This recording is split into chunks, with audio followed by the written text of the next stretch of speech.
So next, our next thing, we want to welcome Michelle Cruz of Trinity Repertory Theater to lead a storytelling workshop titled The Story Within, Uplifting Your Voice and Emanating Our Light. Michelle, are you there? Hello, everyone. My name is Michelle Cruz, and I am the Director of Community Engagement at Trinity Rep. I want to welcome you all into the space and time that we are in right now, and we'll talk about storytelling for a little bit. So I love thinking about storytelling because it's a piece of your heart. So I've got a story to tell. I've got a story to tell. You've got a story to tell.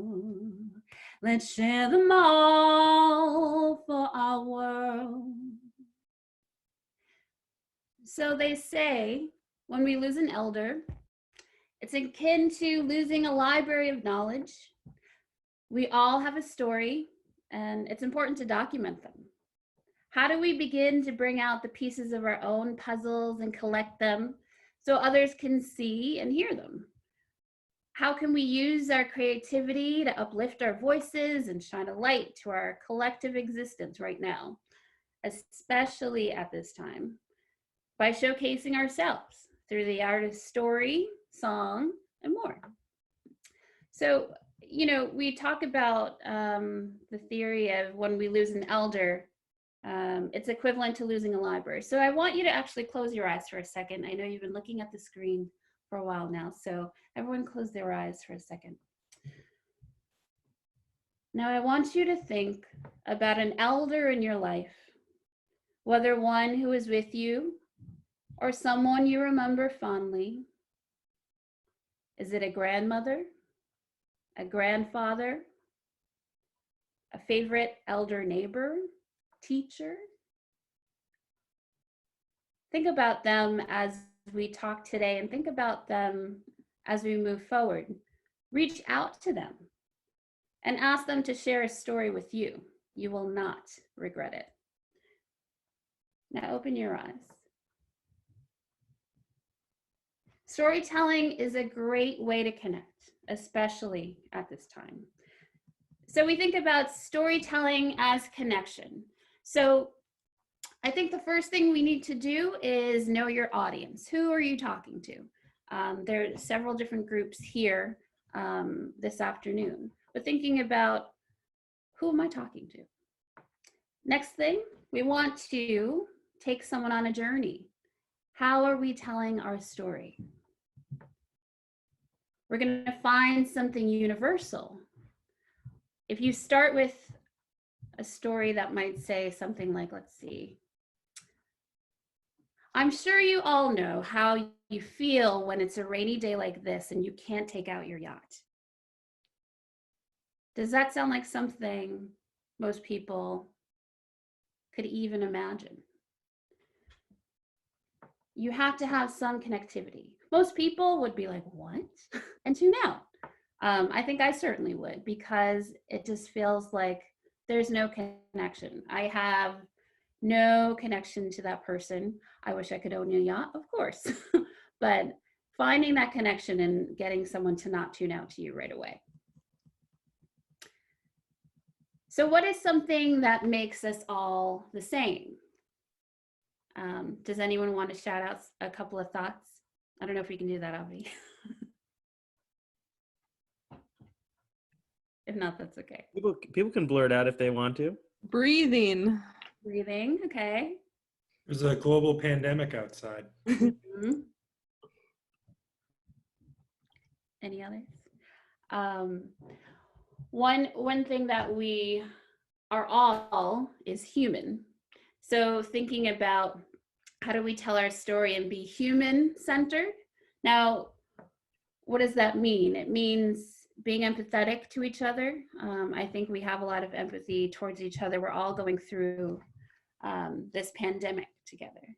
How do we convey our story to someone else, knowing that we do have that connection, but we do have our own story in our own way, our own environment that's happening around us.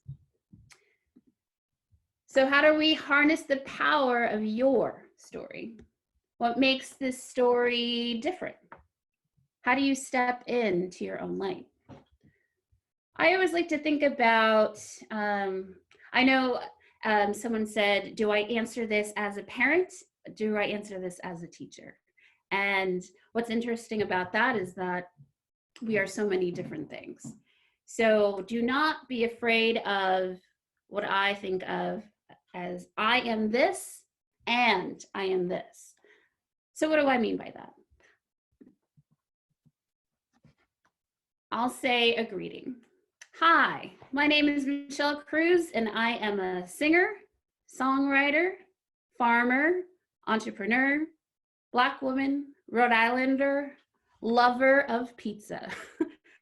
You know, you can use different elements of yourself to tell your story. Do you sing? Incorporate that into your story. Do you dance? Use some movement. Find a way to use pieces of you to guide your breath, to guide your story, to engage with people.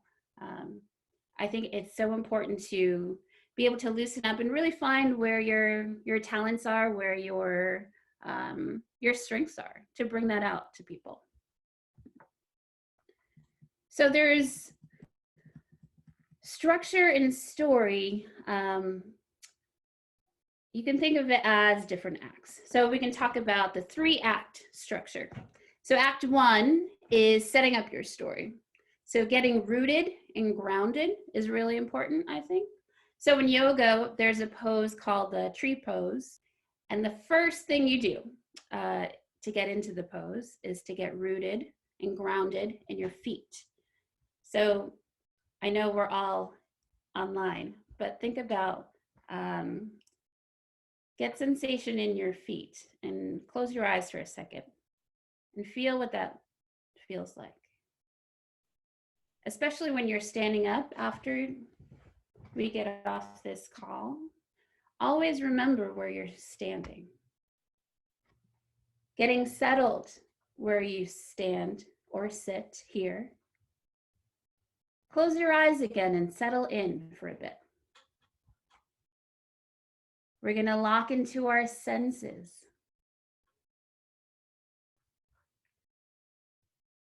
What do you hear? What do you smell around you? Maybe dinner cooking. Can you imagine what was in front of you before you closed your eyes?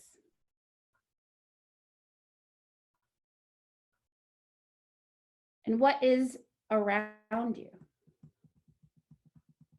So this part of the act is the once upon a time portion of your story. Okay. Keep your eyes closed for just a little bit more. We're going to pretend we're all on a roller coaster. So who's standing in line? Which park are you in? Have you been there before? Is this your first time? Are you excited? Scared? Scared and excited? Set the scene in your mind.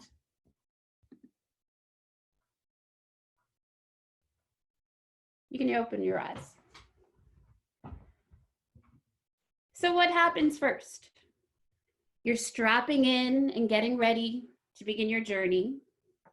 Think about, once again, when you were in your rooms just now, picture yourself in that park. Think of the different sounds that you hear. Think of what's in front of you. Imagine yourself there. How do you convey that story to someone else if they're not? What is the sound that the belt buckle makes? The click. Be able to express that to someone. So who's there? I think it's time for characters. So who's sitting next to you? Is there a nervous passenger in front of you? What are they saying? Who's been nervous to be in a roller coaster? I have been, but I've actually loved it at the end of it. But anyone? Couple of you? Yeah, okay. So what are they saying? What is that nervous person in front of you saying? What are you saying if you're the nervous person? How do you feel when you're listening to them? Hey, I was really looking forward to this, and this lady in front of me is starting to make me feel really nervous. What do I do? Do I ignore her and carry on? It's all good. I have my best friend next to me, and he's psyched. Let's just focus on that. There's part of storytelling that we think about called the arc.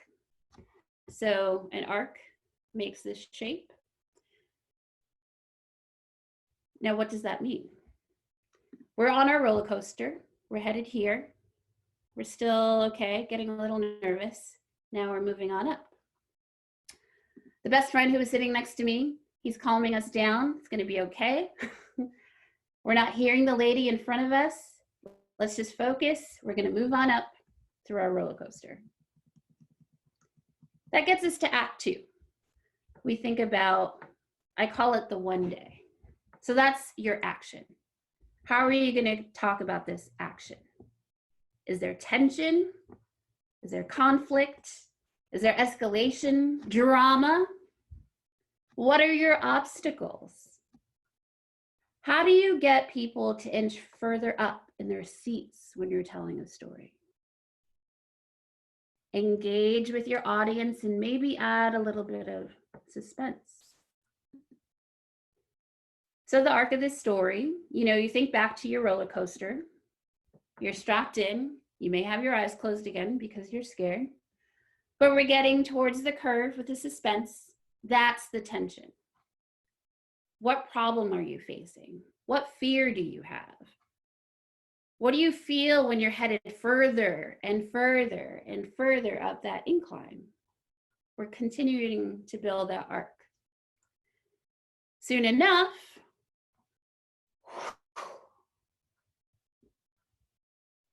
let's take a breath in and out. That arc, that falls into what it feels like to finally exhale. That kind of brings you to Act 3 of your story, the finally. What's the resolution? Did you get off that roller coaster and you were okay and you tell all your friends about it? What's the triumph? Where's your transformation?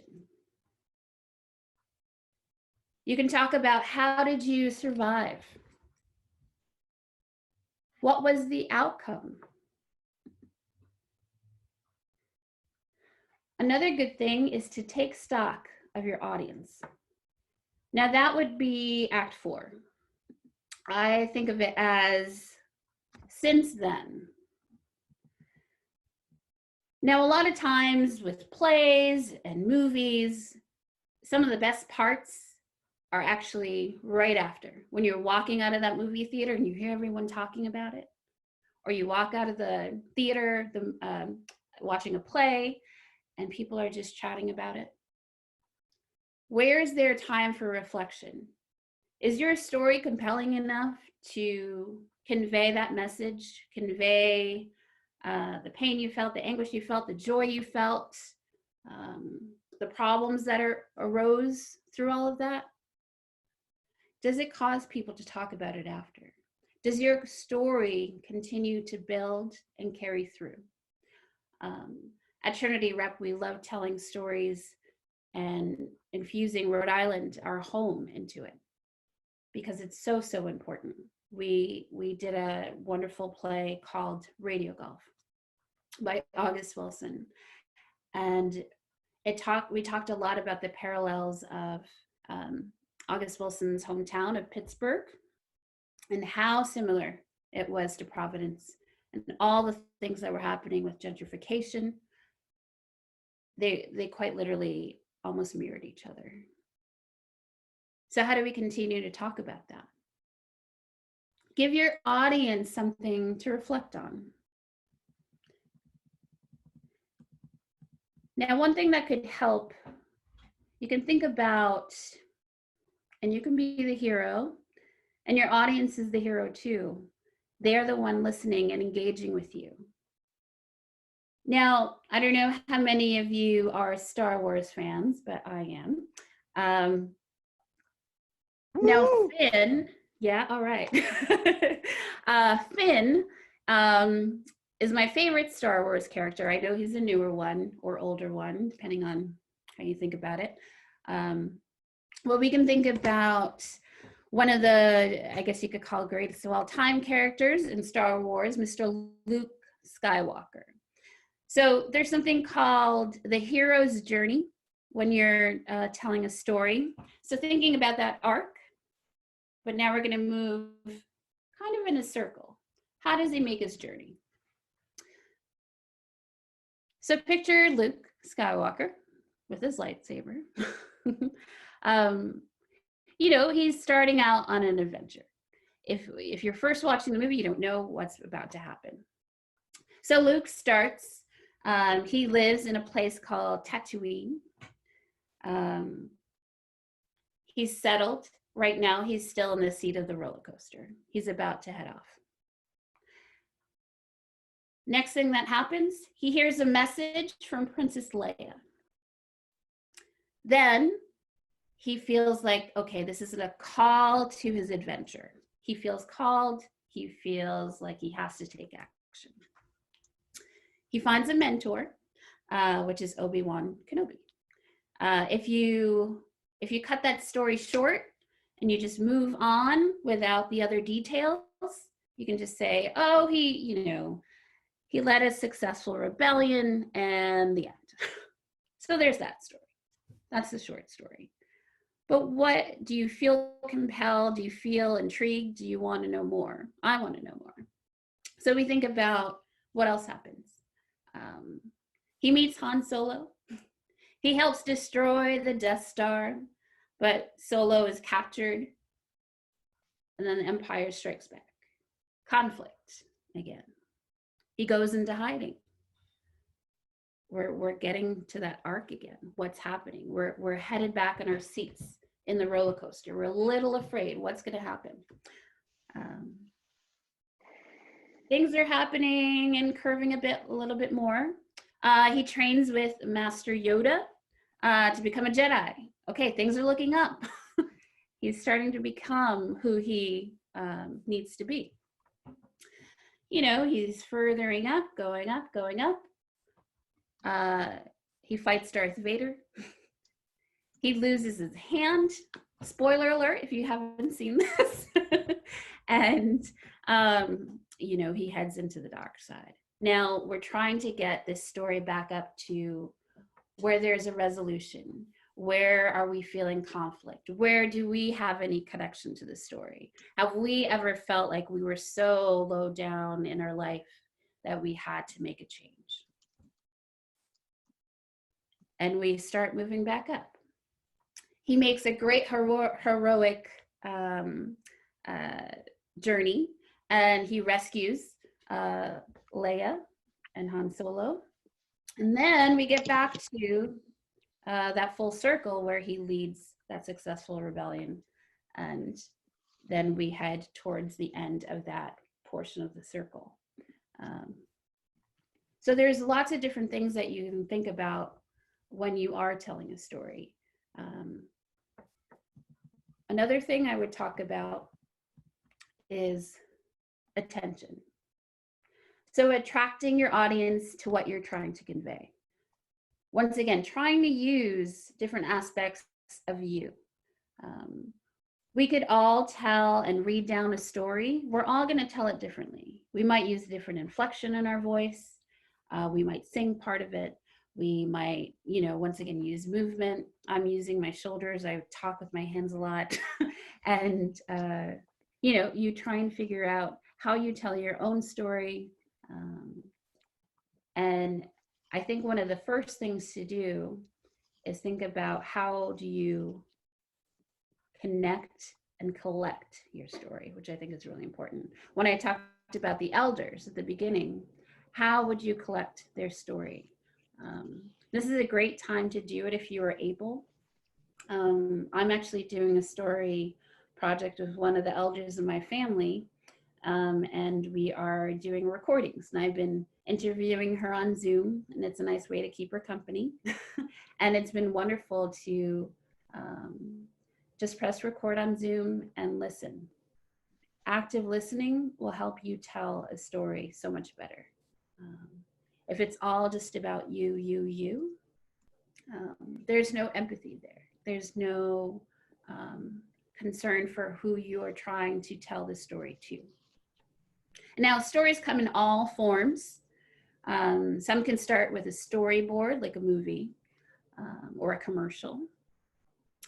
But it could be a play. It could be a poem.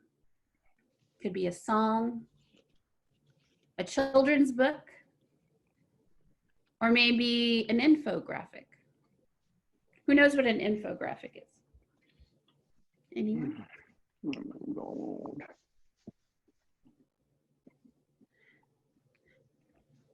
No volunteers. So an infographic is using photos or pictures to tell a story. Now, a reason why we would have that, and a good reason to have that, well, actually, I'll ask you if anyone wants to volunteer. Why would an infographic be good to use for some people that you are trying to reach, rather than just telling your story vocally? Some people are very visual. Mm-hmm. So, you know. And you think about, thank you, Gail. You think about ways that you try and tell the stories in your community, and think about access. Right now, you know, we all have access to the internet, which is wonderful. But as we heard just earlier, a lot of people don't or have spotty internet. And, you know, especially with different generations, you think about some generations, their literacy is not as great as others. So I always try and tell, if I'm trying to do some messaging, I use those visuals so people can understand it if their literacy skills aren't that great. And it reinforces that story. So you are able to tell that story visually, but you have to really think about, kind of like when I had you close your eyes and think of the roller coaster, what do you have to explain visually for people who can't just read it? And it's important to, once again, having that empathy in your story. How are you telling that story? Pictures also don't have language. So people of many languages can understand, you know, like, I love you, and I do love you. But, you know, and so I think people across the globe can respond to infographics and images and photos, you know, and it brings emotions without words. And that's so important, you know, thinking about music. I'm a musician, and there's so much music that I love that I have absolutely no idea what they're saying. It's such a music is a universal language, and it emotes so much emotion without even saying a word. And think about that when you're telling your story. How can you use, once again, thinking about yourself, how can you emote something within you to really bring out that story? And music is a great example of that. Any last words, advice, thoughts before before we kind of wrap it up, and also let people kind of connect with you for more? I just want to have you think about, how are you collecting your stories? Is it oral tradition? You can use your phone. We have the instinct to, if something's happening, we immediately start filming sometimes. Grab that phone, but record a story, record your story, record an elder's story. Just be able to collect them in any way that you can. Jot notes down, but the phone especially is an amazing tool. and share, share, share. The more you share your story, the more compelling it can be, and the more you think about different things within your story. And I do want to say, as someone talked about earlier, we are all absolutely living within a collective experience right now, which is the pandemic. And Trinity Rep is collecting stories about how are you living during all of this, and how are you surviving, how are you thriving, how are you feeling. And you can share them with me at stories@trinityrep.com. Thank you all for your time.